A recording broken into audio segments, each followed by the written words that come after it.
Bonjour les amis, comment vous allez? Aujourd'hui, on va faire un spécial 20e anniversaire de Typhon Association. Oui, 20 ans cette année que je fais du freestyle et mix. C'est pour ça que je vais vous faire une biographie un peu de mon personnage, façon de parler. Je suis une personne connue pour faire des espoirs assez complexes pour, on pourrait dire en bon français. Je suis quand même une personne qu'on pourrait classifier de pionnier dans ma région dans le domaine du freestyle, mais mix.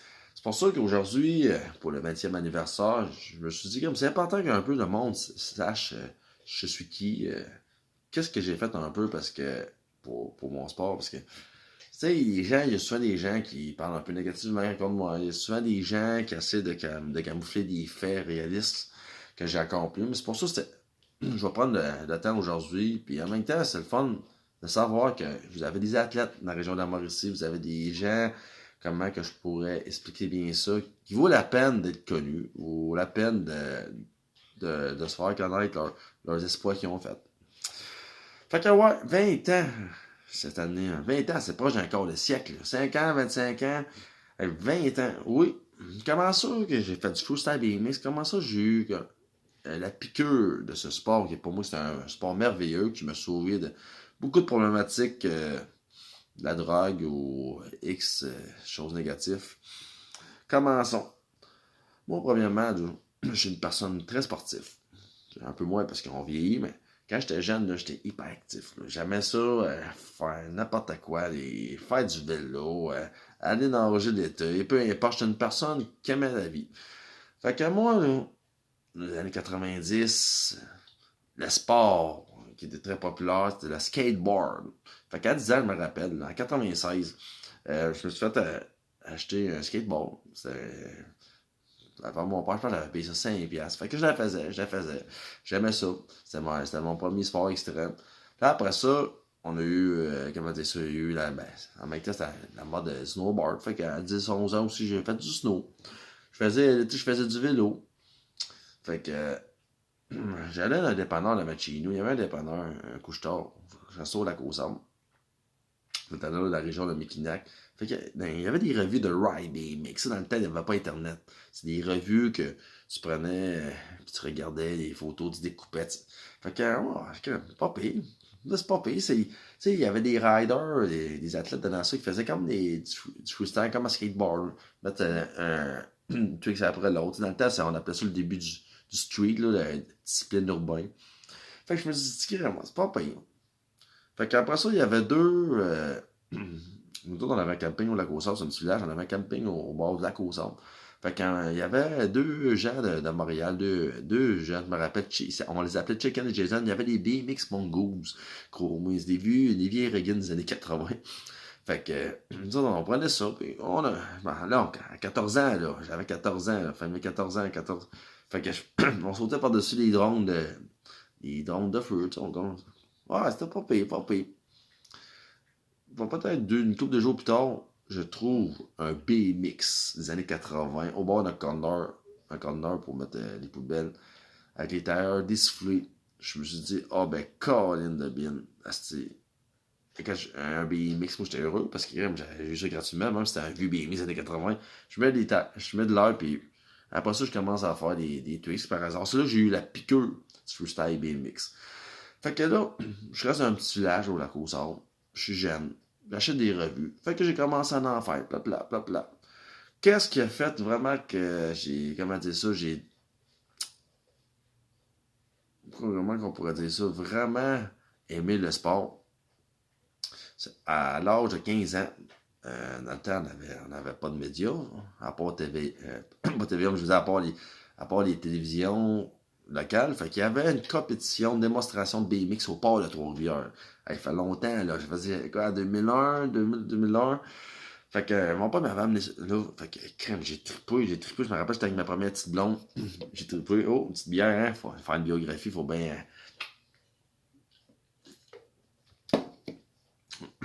Fait que là, moi, quand j'ai vu ça, j'ai trippé. Hey, BMX, c'était pas pire. C'était dans le temps des vieux jumpers de Trois-Rivières. Phil Marcel, David Béribouille. Fait que moi, je trippais. Hein.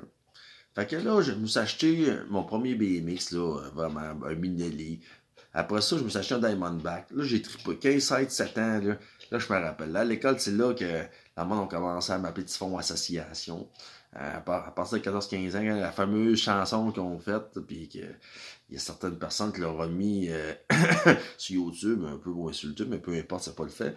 Fait que c'est ça, là, dans le temps, je tripais adolescent, 15-17 ans, j'allais à Paul Legendre, tout le monde me connaissait. Tu sais, le BMX, c'est underground dans le temps, là, c'était pas même populaire comparé à aujourd'hui. Fait qu'à 17 ans, je me rappelle, à 17 ans, de 2004 à 2007, on a eu un skatepark intérieur. À Trois-Rivières, ça s'appelle le Central Park. La deuxième version, ils en ont fait deux. Un sur la rue Saint-Maurice à Trois-Rivières, puis le deuxième sur Jean-23, là, il n'existe plus. Fait que de 2004 à 2007, on avait un skatepark. Fait que moi, à 17 ans, je me rappelle la première année, j'étais allé faire une compétition. J'avais dormi là, c'était le fun. Et là, ça m'a fait vraiment mettre dans le gros boom. Là, quand tu raides avec des gens meilleurs que toi, tu fais des acrobaties. J'ai vraiment eu la grosse piqûre. 17 ans, là, c'était vraiment là, number one. De 17 ans à 21 ans, c'est là vraiment que j'ai tiré le plus en BMX. Fait qu'à 17 ans, c'est ça. Commence à travailler. Achète un char à 18 ans. C'est là vraiment que Typhon Association, vraiment là que je me suis démarqué, puis les gens ils ont commencé à me connaître. Parce que dans le temps du skatepark intérieur, sur Jean 23, ça fermait le printemps. Fait que le printemps, j'avais le goût en 2005, 2005-2006, j'avais le goût d'aller faire du street. On s'est de Trois-Rivières. Fait que j'ai rencontré des gens. Dans le temps, le monde, il y avait tous des gros vélos, des 26 pouces, des suspensions. Fait qu'après ça, le monde, ils ont vu que c'était pas payé là. Tranquillement, il y en a qui achetaient des BMX. On a eu la grosse mode, la grosse vague du freestyle BMX. Ben, je dirais la deuxième parce qu'il y a déjà eu une petite mode des années 90, mais la popularité comme il y a eu à la fin des années 2000 à Trois-Rivières, à Mauricie, c'était fou. Je faisais des rassemblements parce que je veux pas, j'étais un des plus vieux. Fait que, on a commencé à faire des rassemblements au port de Trois-Rivières de 2006 à 2008. Ben, je l'ai fait jusqu'à la fin des années 2000. Tu sais, je faisais des rassemblements après les années 2010, mais le gros rush, tu sais, vraiment quand c'était le gros Moose BMX, c'était à la fin des années 2000, là, c'était fou. On se ramassait une vingtaine, minimum, d'autres gangs. Tu sais, j'étais vraiment connu comme un héros au centre-ville de Trois-Rivières. Tu sais, on n'avait pas de Facebook dans le temps, on n'avait rien. Avant 2010 environ. Fait que le monde, tu sais, j'étais quand même, comment dire ça, un astrait touristique du centre-ville de Trois-Rivières. Tu sais, en plus, les gens, ils sont heureux, tout. Mais des années là aussi, je faisais des compétitions à travers le Québec. Je faisais des démonstrations. Je partais en véhicule. J'allais rider un peu partout en Ontario. Je veux dire, au Québec, je m'en allais en Ontario. Tu sais, j'ai roulé ma bosse, j'ai fait des démonstrations. Jusqu'à peu près, moi, dans le temps-là, fallait que j'aille, tu sais, on avait un bike shop, on avait un magasin à Trois-Rivières, la Ferté Bike Shop. On allait là, nous autres, on allait encourager le magasin local. Tu sais, dans le temps, on commandait pas sur Internet. Là, Fait que c'était pas payé. Mais moi, dans le temps, là, je suis quand même assez bon encore en BMX, mais dans le temps, j'étais une machine. Là, c'était pas la même. Parce que des années 2000, là, 90, là, qu'est-ce que les magasins commanditaires, en général, c'était ceux qui faisaient des compétitions, comme on voit des BMX Park, ou des jumps de terre, ou de la course. Ben moi, j'étais un avant-gardiste de mon sport. Je faisais du street flatland. Ça veut dire aller des endroits urbains, c'est infrastructures, puis faire des parts sur mon vélo à terre, avec on va appeler ça des copings au bord des roues. Mais tu sais, les années 2000, c'était un sport quand même un peu, ben, ma discipline un peu marginaux, un peu moins bien vu dans la scène du BMX au Québec. Fait que, tu sais, moi, en même temps, comment dire ça, je cherchais des commandites, je cherchais des gens qui voulaient m'aider. Tu sais, pas côté financièrement, mais côté pièces, peu importe. Fait que, nous autres, on allait au magasin de la Ferté, on amenait du monde, on amenait tout. Fait que, tu sais, ils nous aidaient un petit peu. Il y avait un mécanicien qui nous aidait pas mal. Mais tu sais, c'était pas. Comme je dis, c'était pas assez comment il me donnait. Fait que là, j'allais. J'ai demandé de l'aide, En 2009, j'ai réalisé que j'aurais jamais de commandite. Des pièces données. Comment dire ça, peut-être du linge, peu importe. J'avais pas rien que j'aurais dû avoir comme capacité de rider. Fait que j'ai eu un petit fret avec le magasin La Ferté Bike Shop. Tu sais, il fallait que. De 2009 à 2011, ça bossait un peu dans ma carrière de BMX, façon de parler. Ça, j'ai eu un fret avec le vélo, avec le magasin de vélo. Fallait que que je me monte 700$, je vous dis, je me rappelle toujours, 700$ de frais de pièces. Je tenais à peu près 50$ par semaine pour qu'ils me comprennent que, gars, si vous voulez pas me commanditer, il va falloir que je me commandite d'une façon. Mais peu importe ça, c'était les plus belles années. Les années 2000, là, je vous le dis, là, c'était incroyable. Je vivais pour le BMX. J'avais du plaisir. Le monde me connaissait. On dirait de 2009 à 2011, il y a eu. Moi, je continue à faire du BMX en ville. En plus qu'il y a eu le fret avec le magasin La Ferté. Il y a eu des mauvaises langues. On pourrait dire ça, des gens criminalisés un peu. Ils ont commencé comment dire ça, à dire des mauvaises choses sur moi. Ils ont commencé à passer des fausses propagandes. Comme moi, je faisais récemment, il y avait beaucoup d'adolescents. Il y avait des jeunes, des adolescents. Ça pouvait de 12 ans jusqu'à n'importe quel âge. Mais à partir de 9 ans, le monde s'entrevait, comme je vous dis, les gens un peu plus indésirables. Ils ont commencé à traiter de pédophiles. Ça, c'est vraiment grave parce que je faisais des rassemblements de BMX. Mais en même temps, les années là, fin des années 2000, c'est là aussi que la police de Trois-Rivières a commencé à s'acharner sur les gens qui font du BMX. Sous moi, en général, ça a commencé des étiquettes, des vérifications. Tu sais, j'allais rider ailleurs au Québec, mais moi, les fins de semaine, j'étais toujours à Trois-Rivières, au port, pour essayer de montrer le sport. De 2009 à 2011, à peu près 2012, là, ça, c'était pas cool. C'était vraiment, comment dire ça, on dirait que c'était la jalousie de la ville de Trois-Rivières après ma personnalité, après ma personne. C'était un mauvais mot. En même temps, 2010-2011, c'est une nouvelle ère. Il y a eu un changement. Le changement où la Ferté, le magasin de la Ferté, il y a eu un changement. Il y a eu vraiment pas de chicane, comme on pourrait dire, mais vraiment d'ajustement. Il a fallu que je me dissocie de eux. Ils ont pris des nouveaux riders, sont arrivés, des jeunes. Ils ont essayé de faire de laver le cerveau aux jeunes. Ils ont essayé de faire passer, pas passer, mais techniquement, essayer de camoufler ce que j'ai fait, essayer de cacher mon histoire, peu importe, là. J'étais connu comme le cowboy de Centreville de Trois-Rivières. J'étais aussi connu, j'étais une vedette, façon de parler, j'étais une personne qui amenait la joie de vivre au Centreville de Trois-Rivières. Mais ça, début 2010, un peu là, j'étais comme dire ça, j'étais arrivé à Trois-Rivières, j'ai déménagé. En passe un peu plus pauvre, tu sais, un peu pauvre, j'étais sur chômage, tu sais, j'avais de la misère à travailler parce qu'il y avait beaucoup d'ouvrages, c'était mes meilleures années. 2010, on pourrait jusqu'à 2014, c'était peut-être un moment un peu plus rough, mais c'était mes meilleures années. Là, c'était le fun. Là, je veux dire, là, j'étais connu. Il y avait des gens qui m'aimaient pas. Il y avait la police qui m'aimait pas.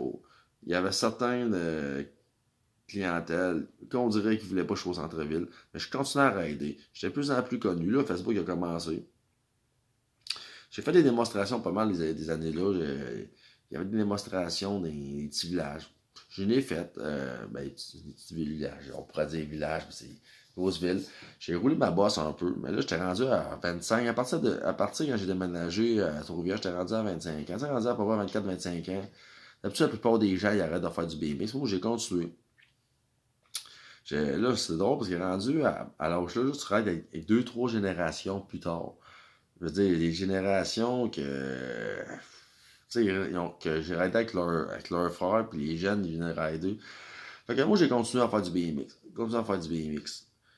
À 30 ans, à peu près. Oui, j'ai fait j'ai continué à en faire, mais comment dire ça, rendu à 25-30 ans, on dirait que, comment dire ça, j'ai comme un peu lâché les compétitions. J'ai lâché un peu les démonstrations parce que, je veux pas, c'est pas ce que je recherchais, mais un bon coup, je veux pas, c'est un renouvellement. Tu sais, les nouveaux athlètes sont arrivés. Peu importe. Fait que moi, je continue à les encourager. À 30 ans, j'ai eu comme un, comment dire ça, un peu, là, je me suis demandé à 30 ans, est-ce que je continue à faire du BMX? Ou j'arrête? Tu sais, 30-31, je n'ai fait encore du BMX. Mais à 30-31, avec Facebook, avec qu'est-ce que les rumeurs de propagande mauvaise qui coulaient sur moi, je veux pas, les gens de Trois-Rivières, tu sais, il y a eu la génération qui m'ont pris comme un héros, la génération, mais avec la jalousie de la ville de Trois-Rivières, les gens qui ont essayé de taire mon histoire, de taire qu'est-ce que je suis, des fois, je me pose des questions, est-ce que ça valait la peine que je continue? 30-31 ans, c'est ça, c'était mon moment un peu plus turn-off. À 32 ans, ça fait 2 ans, c'est un nouveau skatepark à Trois-Rivières. Ça m'a donné vraiment une joie de vie. Vraiment quelque chose qui me donnait un boom de continuer encore à persévérer à BMX. Je fais du bénévole au nouveau skatepark à Béton. Ils ont fait un nouveau skatepark à Béton au Cap-en-Madeleine. Tu sais, je serais encore à des endroits au Québec encore un peu. Mais si vous n'avez pas de commandite, vous n'avez rien qui paye, exemple, si vous suivez les assurances, mais si vous vous blessez toutes, comme on dit en bon français, nos coups sont un petit peu plus petits à viser. Fait que ça passe de 32 ans, c'est ça. J'ai continué à rider, à me mettre encore plus dedans. Je fais du bénévole au nouveau skatepark au Cap-en-Madeleine. J'adore, je passe le balai, je m'occupe des jeunes, discipline. Mais qu'est-ce qui est drôle dans toute l'évolution de mon existence, je ne veux pas faire 20 ans, comme je vous dis, de mon existence, c'est la mentalité des gens. Au début, c'était un sport underground. Tu sais, le monde connaissait ça un peu. Tu sais, ils voyaient juste ça dans les courses, tout. Mais tranquillement, quand ils m'ont vu à Trois-Rivières, ils ont vu qu'il y avait d'autres Trois-Rivières à Mauricie en général. Parce qu'il y avait des gens chez quand je vous dis, c'était vraiment, quand j'ai commencé vraiment le gros rush, là, le gros boom du BMX à la fin des années 2000, là, c'était gros, là, pas de vrai, c'était gros. Mais les gens, ils ont vu, en général, que le BMX, c'est plus qu'est-ce qu'on voyait des années 90. C'était vraiment une évolution. Puis avec ce que j'ai donné le temps pour que ce sport évolue, bien, ça donnait qu'aujourd'hui, le BMX est rendu à un certain point de popularité, mais il est plus accepté qu'avant. 20 ans en BMX, là, quand ça fait 20 ans, là, la 20e année, la plupart des gens au Québec qui auraient pu, rendus à 30 ans, les gens, soit qui ont des familles, soit qui se passent à un autre sport. Mais moi, continuer à rider encore après 20 ans, je ne veux pas, je vais continuer à rider à 21, 22, 23. Mon objectif, c'est de me rendre jusqu'au moins à 25e anniversaire de Typhon Association. Mais en haut de 20 ans, là, on se cacherait pas, là, OK, gars. C'est ça une légende. C'est une personne qui m'a dit ça, qui n'a jamais arrêté. Les gens aussi, ils se demandent, tu sais, je dis aux gens que je suis une légende locale, mais pour les gens, ils pensent qu'être une légende, c'est seulement, comment dire ça, quelqu'un qui passe des gros vidéos internationales, commanditaires internationales, comme Monster, tout. Une légende, c'est pas ça, une légende. Une légende, c'est comment t'as marqué une société, comment t'es reconnu pour des exploits, parce que veut pas le freestyle BMX, c'est des exploits que peu de gens sont capables de réussir dans le monde d'aujourd'hui. Fait que moi, ma biographie, à fin de compte, qu'est-ce que je vous dis, c'est important de le savoir. La société, ils ont essayé de cacher ça à Trois-Rivières, ils ont essayé de me taire qui je suis. Les bike shops, ils ont essayé de, comment dire ça, de tasser, ils ont essayé de camoufler le fait que j'ai ramené de la scène du BMX à la popularité. Le 20e anniversaire de Typhon Association, ça va être quelque chose de très bien parce que cette année, je vais faire une vidéo. Je vais faire le spécial 20 ans, comme vous savez, comme je vous le dis depuis le début de la vidéo. Mais le fait de montrer qu'une personne de 34 ans, cette année, va être capable encore de rider en BMX, soit enlever des fausses pensées, des fausses... fait que c'est pas vrai qu'on n'est pas capable de faire du BMX à haut de 30 ans, que c'est un sport pour les enfants où il n'y a pas d'âge pour avoir du plaisir. Le plaisir, c'est que vous ayez du fun. Le plaisir, c'est que vous ne soyez pas comme la société en général. Faut pas que vous soyez un bouton. Faut que vous fassiez qu'est-ce que vous aimez et surtout quelque chose de marginaux. C'est ça qui développe nos sens en même temps qui ne nous identifie pas à la société en général. Fait que je vous laisse à soir. J'espère que vous comprenez pourquoi que je suis une légende, pourquoi que je suis une personne reconnue à Trois-Rivières pour des espoirs dans le monde du freestyle BMX.